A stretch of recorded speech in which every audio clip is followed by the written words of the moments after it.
திருவள்ளூர் அடுத்த மேல்நல்லாத்தூர் கிராமத்தில் மின்மாற்றியை திருடி சென்று அதிலுள்ள காப்பர் கம்பிகளை பிரித்தெடுத்து விற்பனை செய்த கும்பலை காவல்துறையினர் தேடி வருகின்றனர்.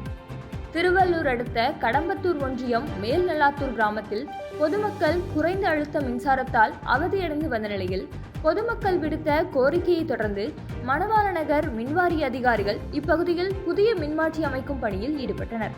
அப்போது மின்மாற்றிக்கு மின் இணைப்பு கொடுக்கும் பணிக்கு மின்சார வாரிய ஊழியர்கள் வந்தபோது புதியதாக அமைக்கப்பட்ட மின்மாற்றி மாயமானதை கண்டு அவர்கள் அதிர்ச்சி அடைந்துள்ளனர்.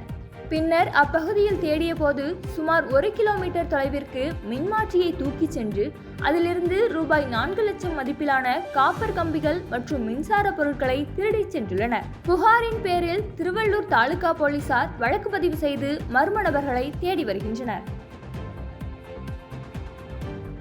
பாதகம் செய்பவரை கண்டால் நாம் பயங்கொள்ளலாகாது பாப்பா.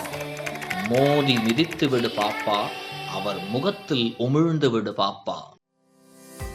அண்மை செய்திகளை உடனுக்குடன் தெரிந்து கொள்ள இணைந்திருங்கள் இயம்நாடு தொலைக்காட்சியுடன்.